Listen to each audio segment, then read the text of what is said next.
My bad. Next time, I'll light the motherfucker up, take a whole nother rotation, and then pass it to your ungrateful ass. That's what I do. Official.StreetSmarks at gmail.com is how you want to contact us. Listen to us right here exclusively on YouTube, Street Smart Audio.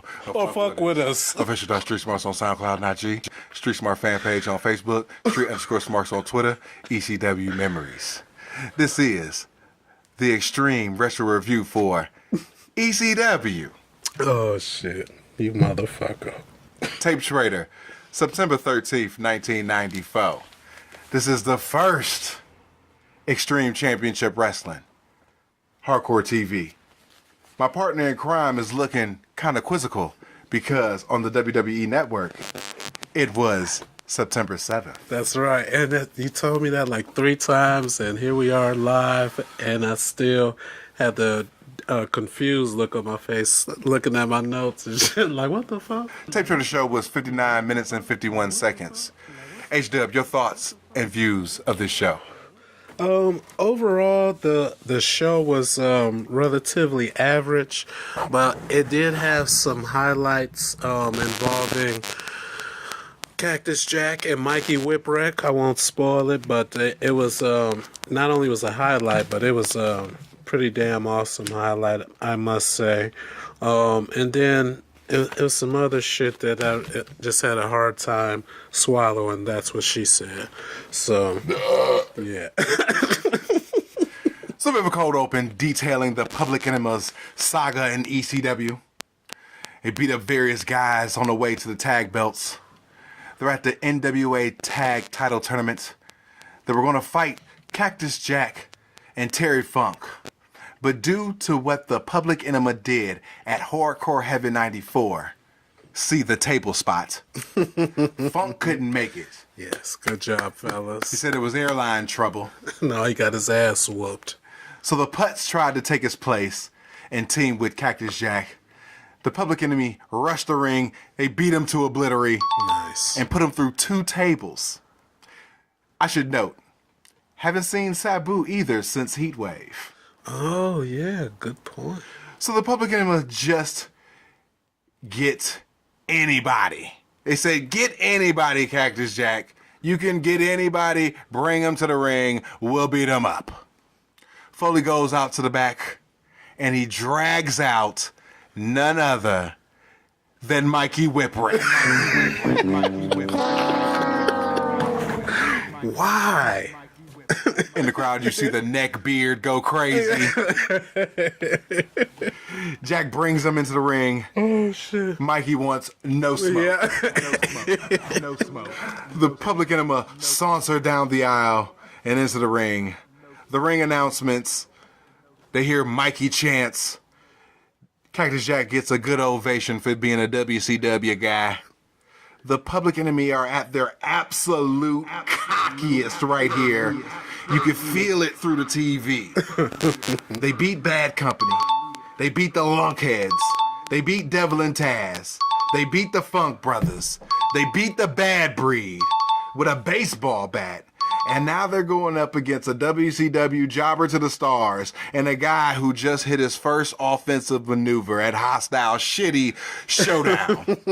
Recounted by us, Extreme Retro Review, number 71. Better ask somebody, and you better like, comment, and subscribe after that. Joey quips that Mikey is in extreme danger. Danger.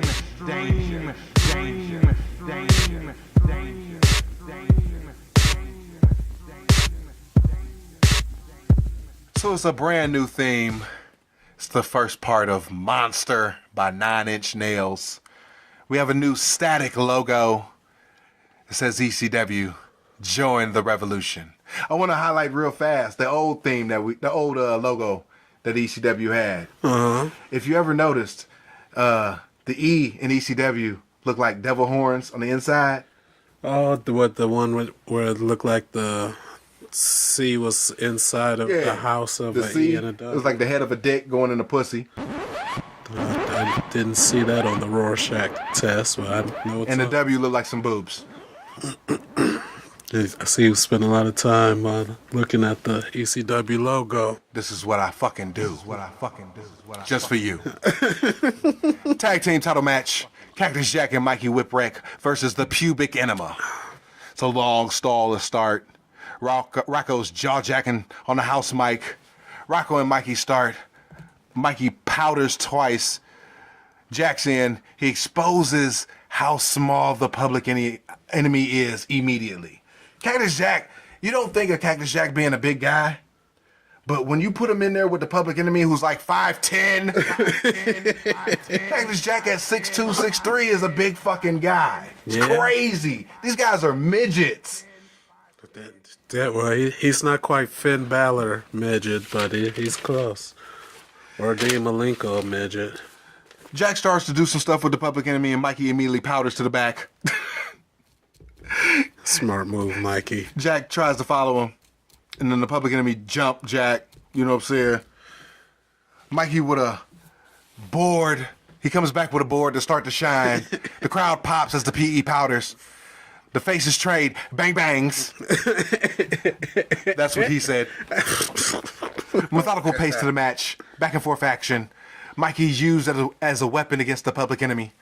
Rocco and Jack outside. Mikey and Grunge inside. It's an outside brawl. Mikey and Grunge inside stuff. Kick to the balls. Great short arm clothesline by Johnny Grunge. Vertical suplex for 2. Rocco gets 2, but Mikey keeps kicking out. Jack breaking stuff in the crowd. It's the PE and Jack. Mikey's out in the ring. A table comes in. They set Jack on it. Moonsault connects. They dump Jack and set up the drive-by. The DDT hits. But Rocco does the cabbage patch up the top for far too long. Jack crotches him, pulls Grunge out. Rocco stumbles into a schoolboy by Mikey for the win. 2-star match. H-Dub, your thoughts? Oh, man, I gave that match a T for thrilling because it was very entertaining, you know what I'm saying? You have I am not going to continuously say, you know what I'm saying, and shit. So it was very entertaining. You had points where Mikey was acting like he was trying to run away and everything. And then, you know, when you think he's about to run away for good, he comes back with a weapon and stuff. And then after all that ass whooping he took his stuff, him and Jack found a way to pull out the W and stuff. And Mikey got the win and stuff. I was on the edge of my seat the whole time. Not only did Mikey get a win, you already saw Mikey get his first offensive maneuver. You also seen Mikey already doing moves with Chad Autism at Heatwave. Okay? Stunting and shit. So you know Mikey can work. Now you're seeing Mikey get hardcore. So this is his introduction to the hardcore side of ECW. It's a legit pop. Johnny Grunge's self face is amazing. The new champ celebrating the ring in front of the Japs. Jack holds the belt up in the crowd as the PE yell, no. Jack doubles back, carries Mikey to the back. Due to building renovations taking place in September, the September 17th show has been rescheduled for October 1st. Oh, damn. And the 9/23 and 9/24 shows are going to be held in Florida.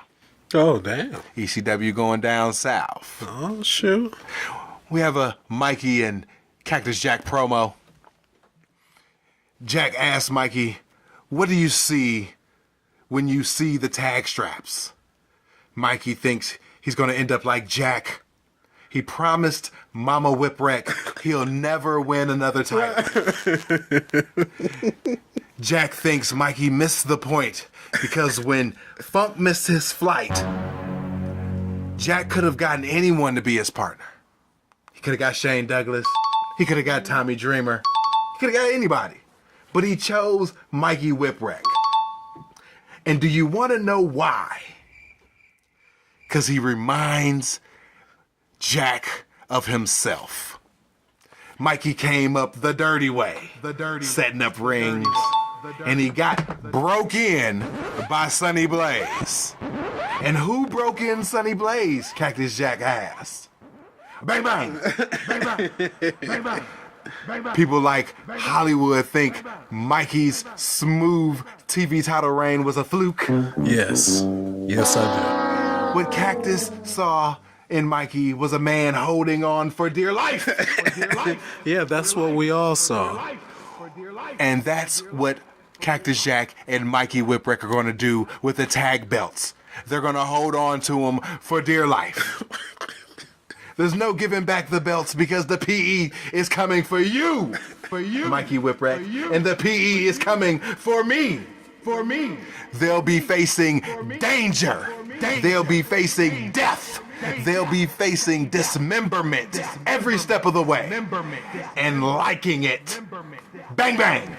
Bang, bang. Completely fucking awesome. Oh man, that's the Rick and Morty formula. I just realized that there's a formula for that because I wrote that down and shit. That's like reminds me of an episode of Rick and Morty. Cactus is obviously Rick and Mikey. Oh, we're gonna die. We're gonna die, Rick. Or Mick. Mick and Mikey. Yeah, you know what I'm saying? But this also further develops the Cactus Jack character. You know what I'm saying? Like Cactus Jack in WCW was just a guy who took big bumps. You know what I'm saying? He took bumps from Vader. He took bumps from Sting.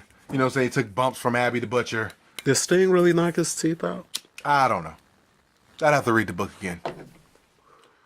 But now in ECW, Cactus Jack has the ability to use the microphone to further develop his character. And also he's taking this young Padawan under his wing. You know what I'm saying? This promo was amazing. Like, he's coming in just firing on all cylinders. Match, storyline, promo. He's clearly head and shoulders above everybody immediately coming into the promotion. Moving on. We have a replay of Hack and Putt's post-match. There's an I Quit match next week. We have a Hacking Woman promo. Woman nagging and won't stop. Hack's going insane. I said they get better every week. Moving on. We have Chad Autism with the Ayatollah of Rock and Rolla, the Rockin' Rebel, and Jason, the sexiest man on earth, versus the debuting Chris Benoit. Oh man, funny little tidbit to interject in this brief moment right there.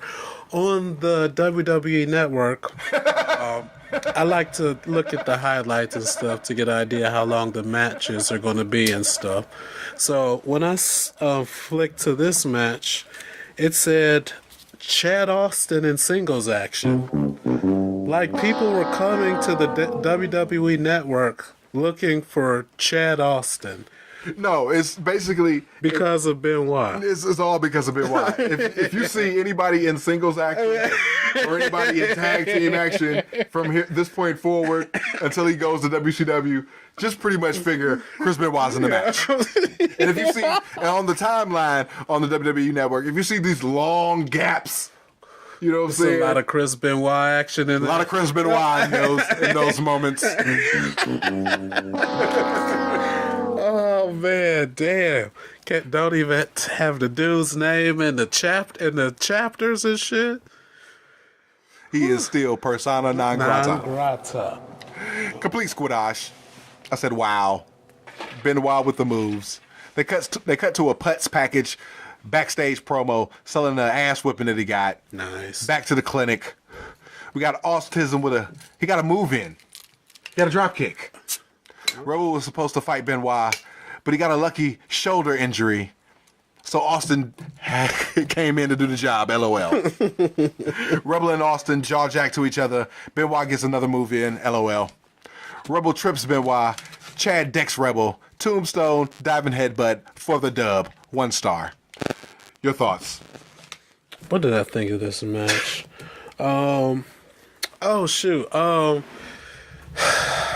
Oh, it wasn't a bad little squash for Chris Benoit. You know what I'm saying? I'm gonna put the echo effect after we say his name every time. Yeah, right. You know what I'm saying? Because yeah, he did exist at one time. Everybody. But yeah, it wasn't a bad squash. It, is this when Rebel fell out with Yeah. Okay, yeah. So yeah, that part kind of bothered me a little bit because I don't want to see Rebel turn face and shit. Post-match, Rebel and Chad shove each other. Jason, the sexiest man on earth, mediates, but Rebel shoves Jason to go at Chad. Jason belts Rebel. They attack the shoulder to turn Rebel babyface. Jason sucks chant to fade. Go to commercial. Yeah. Babyface rockin' Rebel. Yeah, so yeah, I'm not gonna ask how that pans out while we're recording, but I'm definitely gonna ask off air just to see how that goes. We have a TV title match. Jazzy JT Smith versus Jason, the sexiest man on earth. And as those of you who may not know, JT is still eating out here. He is seconded by the debuting Shooter. Oh, boy. This is Dean Malenko's debut. Jason distracts Finnegan. Shooter trips up JT, targets the knee. Shooter then shoots on the knee. Jason works it to obliterate. Couple of hope spots, but the leg buckles. Jason for the dub. Dud, your thoughts on the match? No, my thoughts on you calling him Shooter. So, this guy drops a terrible 6-minute promo that we have to watch 2 times where it's drier than white bread left out for 6 hours. He gets his ass whooped in the NWA title tournament. He gets dumped on his head 2 times, and now because they tell you his name is Shooter, you're ready to call this mumble mouth midget Shooter and shit. As the author of Extreme Omnipotence, I have to explain to you and to the 135 Legion of Street Smarks that when you watch ECW, you are in the ECW universe. Okay. This being said, Dean Malenko was in the Niggas with Attitudes title tournament. Oh, yeah, I remember. The NWA title tournament is not in continuity with ECW. Let's equate it to comic book talk. Okay. The NWA is a universe. Eastern Championship Wrestling is a universe. Okay. The NWA needs a new figurehead for their universe. So they adopt Shane Douglas, and he comes from the ECW universe and ventures off into the NWA universe. Like me going to Earth 37. Correct. Okay. So, Shane Douglas becomes the Anti-Monitor. And now he is, as the NWA champion, he destroys the NWA. Holy shit. Which is what he did. Okay. Dean Malenko was a part of the NWA universe. So, when he gets folded into the ECW universe, he is rechristened the Shooter. The Shooter. Okay. So anything prior to him as the debuting Shooter does not count. It would be like everything that Power Girl did on Earth 2. Once Crisis on Infinite Earths happens, it got wiped from existence. Okay, now that made sense. And then I had time to think about it, and then why you were saying it again, because disclosure, we had this discussion off air. I was just One of the few discussions that we actually ruminate on. and I did a great job of acting surprised and shit, like but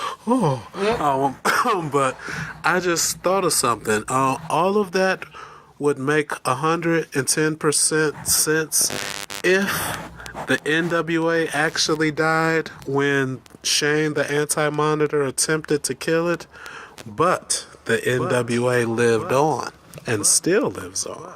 Okay. How about we attribute it to a reboot You know what I'm saying? Like you went from, you know what I'm saying, the Dark Reign age of Marvel Comics, and then you went into the heroic age. So you pretty much, you know, did another set of number ones for all your comic books to try to bolster sales. And that's what the NWA title tournament was when Smoky Mountain Wrestling hosted it. So it's like watching, fucking The Amazing Spider-Man and acting like Gwen Stacy didn't die already. Exactly. So basically, I have to turn my brain off every time I see this mumble mouth mention. Oh, I'm sorry, that didn't happen. We have no idea if he can talk because that universe has been wiped from existence with Shane Douglas's Spear of Destiny, apparently. So now we have Shooter, the toughest guy under 5'8", and we should fear him.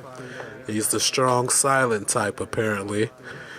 And thank goodness, because if you had a peek behind the scenes at the other universe, where he comes from, you would determine that he's retarded. No, not retarded, autistic. I think that's probably because, oh man, now I'm about to venture into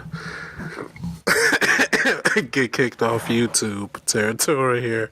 I love everybody. Can't we all just get along? So we have a promo-orama from the NWA title tournament, ending with Corluzzo, the dweeb, and Todd folding Eastern Championship Wrestling, and starting the new universe of Extreme Championship Wrestling. And he folded up Dean Malenko's promos, apparently, right?